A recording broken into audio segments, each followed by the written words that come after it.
Patuloy pa rin umiiral ang southwest monsoon o habagat sa malaking bahagi ng ating bansa at magdadala pa rin ito ng mga pag-ulan dito sa buong bahagi ng Luzon, lalong-lalo na dito sa may kanluran ng northern at central Luzon, kung saan hanggang mga malalakas po yung mga pag-ulan na posible nating maranasan. Kaya doble ingat sa ating mga kababayan sa banta ng mga pagbaha at pagguho ng lupa. At sa kasalukuyan po, wala tayong minomonitor na low pressure area sa anumang bahagi ng ating bansa, ngunit meron tayong minomonitor ng mga cloud cluster dito sa kanluran ng northern Luzon, maging dito din sa silangan ng Luzon, kung saan ito pong mga kaulapan dito sa may kanluran ng northern Luzon as early as po as today or ngayong araw ay posible po itong magkaroon na ng defined circulation or maging isang ganap na low pressure area. Kapag po ito ay naging isang ganap na low pressure area, posible po itong magdulot ng mga pag-ulan sa ilang areas ng northern Luzon, and ang nakikita po natin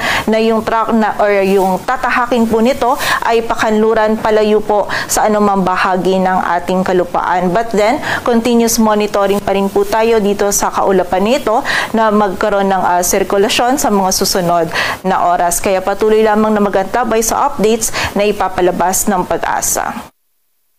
At para naman po sa mga pag-ulan na dala pa rin ng habagat, posible po yung 50 to 100 millimeters of rainfall o yung mga malalakas na pag-ulan dito sa bahagi ng Zambales, Pangasinan, La Union, Benguet, maging dito din sa Ilocos Sur at Abra. At posible pong magpatuloy hanggang bukas yung mga pag-ulan nito, lalong-lalo na dito sa area ng Pangasinan at Zambales. Kaya naman patuloy pong pag-iingat sa ating mga kababayan dyan, and makapag-ugnayan din po tayo sa ating mga LGU para sa aksyon na kailangan natin gawin para sa ating kaligtasan.